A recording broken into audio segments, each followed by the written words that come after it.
कही कही बातें। मैं उस रात का वर्णन ऐसे करता हूँ जैसे कोई दरवाजा धीरे धीरे खुलकर अंधेरे में कुछ बताने लगता है। मैंने उसे पहली बार तब देखा जब वो खिड़की के पार खड़ी होकर मध्यम सी हंसी दे रही थी। मेरे सीने में एक अजीब सी बेचैनी उठी और मैं ये समझने की कोशिश करने लगा कि ये दृश्य स्वप्न है या वास्तविकता। घर नया था और नया होने की वो खुशबू अभी मिट्टी में रची हुई थी। रात की ठंडी हवा रसोई की खिड़की से झांककर अंदर आती और पीतल के मंदिर की मूरत पर हल्की सी कंपन छोड़ जाती। इस घर में जो लोग रहते थे वे बाहर से आए थे और कुछ दिनों की चमक में अपने सारे अरमान घटाकर यहाँ आ बसे थे। सब कुछ सुव्यवस्थित था, पर उस सुव्यवस्था के भीतर कुछ ऐसा था जिसे देखकर मन का संतुलन डगमगा जाता।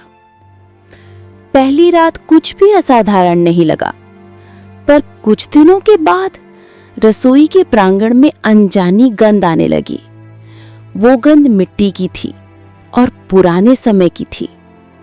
रात के एक पहर जब पति कार्य के लिए बाहर गया हुआ था और वो अकेली थी, तब उसने पहली बार सपने में वही दृश्य देखा जो बाद की हकीकत बनकर सामने आया।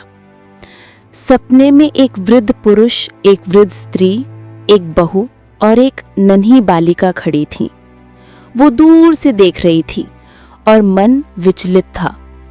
तभी वृद्ध पुरुष ने उठकर पत्थर सा कुछ उठाया और बहू के मस्तक पर प्रहार किया।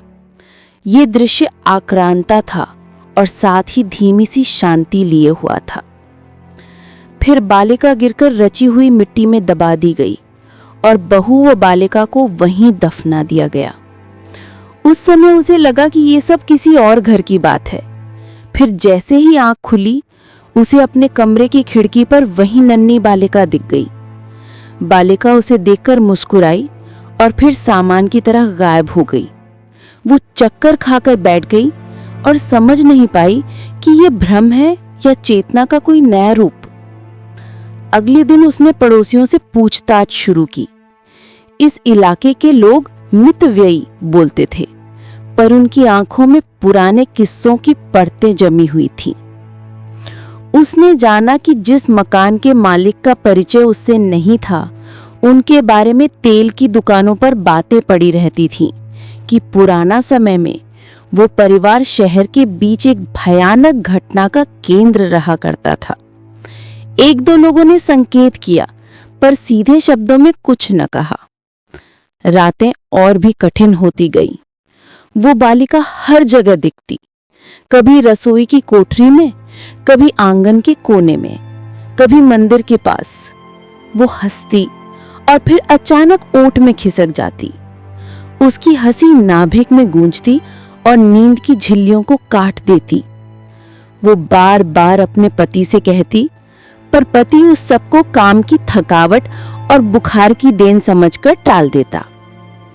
एक दिन मंदिर की दीपावली में अचानक से उस पूजा का अंग जल चला गया और केवल भगवान की प्रतिमा सुरक्षित रही।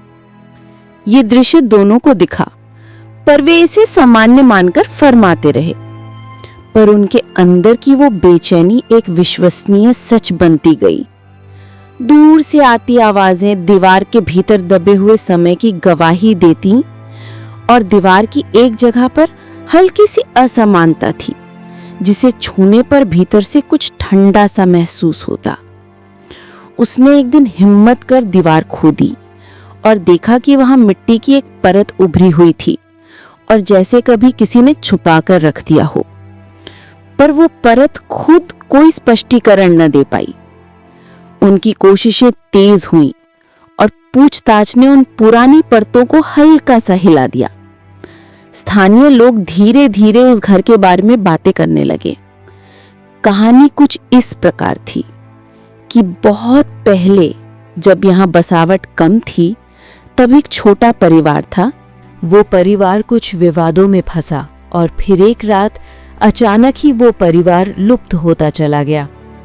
किसी ने नहीं देखा किसने कब क्या किया, पर लोगों ने पुतले के समान बत्तियां बनाई और घटना के चारों ओर एक खामोशी छोड़ दी गई। वो रात जब वो बालिका पहली बार पूरी तरह से स्पष्ट रूप से सामने आई, तब कमरे की सारी चीजें जैसे थरथराने लगी। बाहर की हवाएं थम सी गईं और केवल घर की दीवारें सांस ले रही थीं। वो बालिका हंसकर उसके बिस्तर के पास आई और बोली कि मैंने देखा था, तुमने हमें देखा है। वो आवाज उसके अंदर किसी पुराने गहवर को छू गई। वो चमकीली आंखें फिर अंधेरे में विलीन हो गई। दिन बीतते गए, पर यह एहसास बढ़ता गया कि ये घर सिर्फ ईंट पत्थर नहीं था, ये अतीत का एक तबका था जिसे कोई शांत नहीं कर पाया था। कभी वो चिल्लाकर कहती कि वो जमीन का स्थान दिखाएं जहां उन्हें दबाया गया है, तो कभी वो दीवार के अंदर अस्पष्ट राग सुन लेती। साइकाट्रिस्ट को दिखाने पर कहा गया कि ये मानसिक असर है और दवाइयां आकलन का रास्ता सुझाईं, पर दवाइयों ने उस टूटन को न कौन किया न शांत किया। एक शाम जब वो अकेली थी, तभी किसी ने दरवाजे पर टकराना शुरू किया। वो आवाज हल्की पर मन में काटती हुई थी। खिड़की से बाहर देखकर उसने देखा कि आंगन में कोई खड़ी है, पर आंगन खाली था।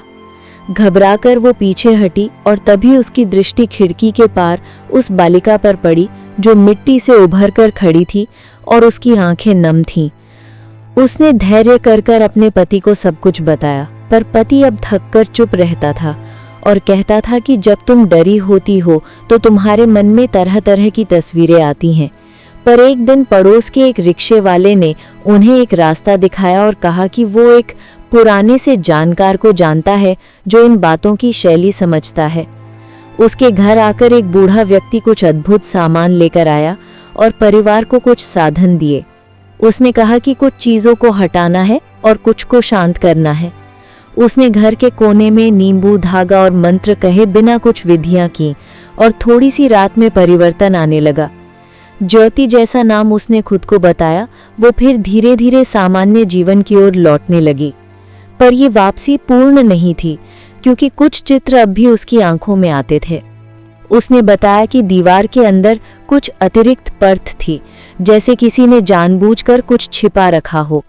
उसी परत के भीतर उसकी आत्मा कुछ बार सरकती महसूस करती थी। धीरे धीरे पड़ोसियों ने भी वही अनुभव साझा करना शुरू किया और कहा कि कभी वो बालिका रात में उनके घरों के पास आती और डर फैलाती। ये बात जानकर लगने लगा कि अब ये घटना केवल एक व्यक्ति के साथ नहीं रही, ये पूरे इलाके की परतों में रची हुई थी। वो घर बदलकर बाहर चले गए, पर वो अनुभव उनके साथ चलता रहा। उनकी यादों में वो बालिका कभी आती कभी जाती रही, पर अब वो एक तरह से मूक पहचान बन गई थी जो हमेशा स्मृतियों के कणों में मौजूद रहती।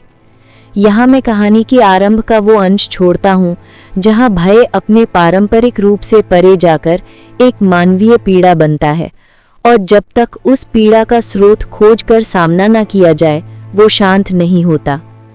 आगे की बातों में मैं उसी घर की दीवारों में दबे हुए रहस्यों का पता लगाऊंगा और बताऊंगा कि कैसे अतीत की एक घटना आज के जीवन में दरारें छोड़ जाती है। उस रात के बाद सब कुछ जैसे धीरे धीरे सामान्य दिखने लगा था, पर भीतर कुछ भी सामान्य नहीं था। घर की दीवारों पर अब भी वो ठंडक बनी हुई थी, वही ठंडक जो किसी के अनकहे डर का निशान छोड़ जाती है। दिन में सब कुछ ठीक लगता, मगर जैसे ही सूरज डूबता हवा का रंग बदल जाता। वो हवा जो पहले बस दरवाजे हिलाती थी, अब नाम लेकर पुकारने लगी थी। पहले धीरे, फिर साफ सुनाई देने लगा, माँ। ये आवाज इतनी मासूम थी कि दिल कांप उठता। वो जानती थी कि ये वो नहीं बोल रही, पर उस आवाज में एक दर्द था जो इंसानी भी था और किसी और लोक का भी। उस रात उसने तय किया, अब वो भागेगी नहीं, अब उसे ये जानना ही था कि उस दीवार के अंदर क्या था। रात के करीब 1 बजे उसने हाथ में टॉर्च ली और मंदिर के पास की दीवार को ध्यान से देखने लगी। वो जगह जहां बार बार अजीब ठंडक महसूस होती थी, उसी कोने में दीवार थोड़ी उभरी हुई थी।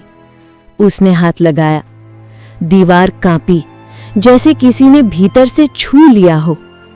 टॉर्च की रोशनी कांपी और दीवार पर हल्की सी दरार नजर आई।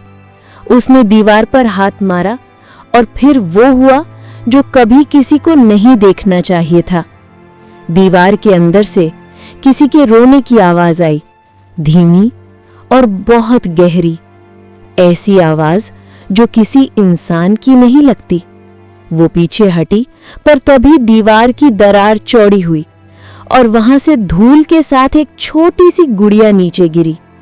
वो गुड़िया टूटी हुई थी, मगर उसके चेहरे पर वही लाल रिबन बंधा था, वही जो उस छोटी बच्ची के बालों में उसने सपने में देखा था।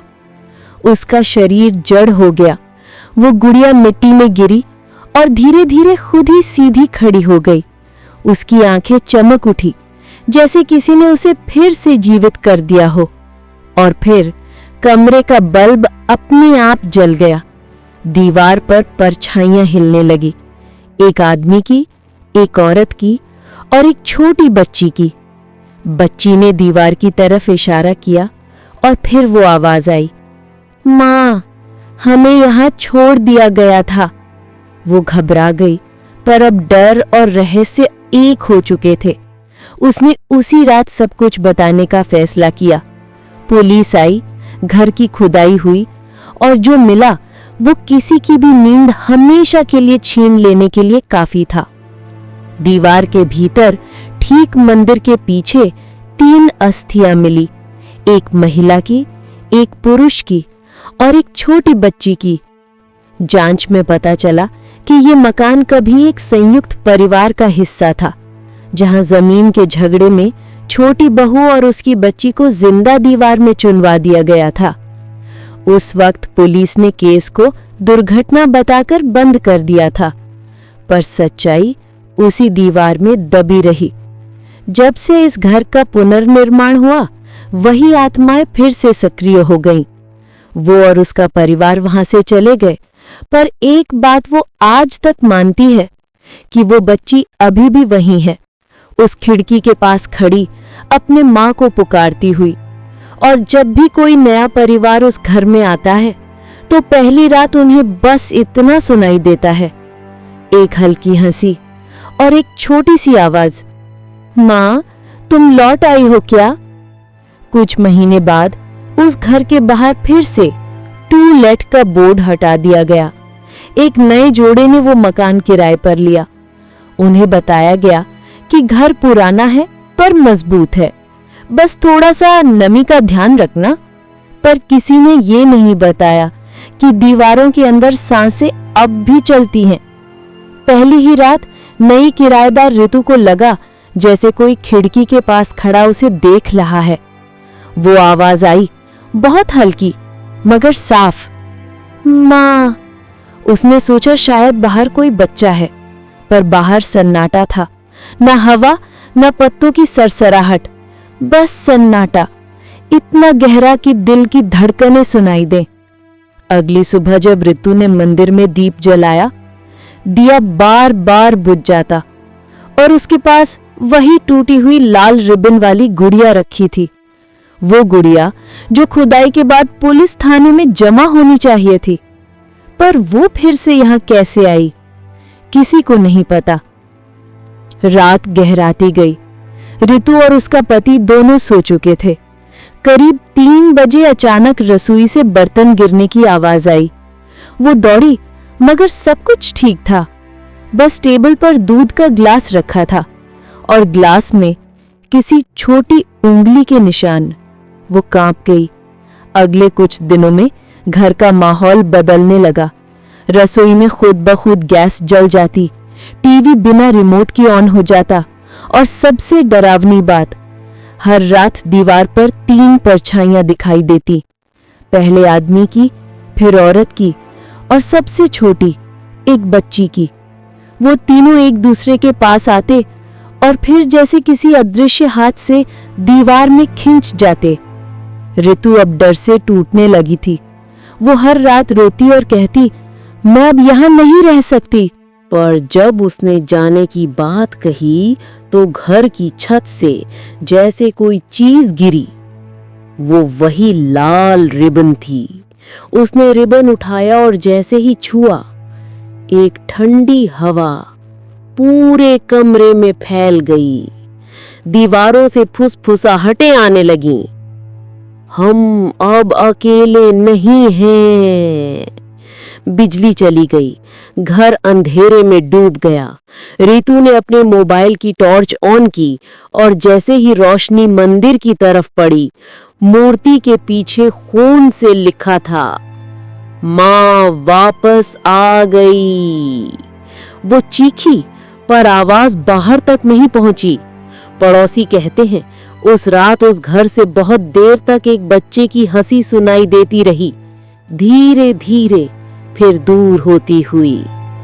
अगले दिन जब पुलिस पहुंची, घर खाली था। सामान वहीं रखा था, पर किसी का कोई निशान नहीं था। मंदिर की दीवार फिर सीलन से ढकी थी और उसके नीचे मिट्टी में वही लाल रिबन आधी दबी हुई थी। 3 हफ्ते बीत चुके थे उस घटना को। घर को सील कर दिया गया था, मगर रात में वहां से अब भी अजीब रोशनी और आवाजें आती थीं। लोग कहते थे कोई बच्ची अब भी आंगन में खेलती दिखती है।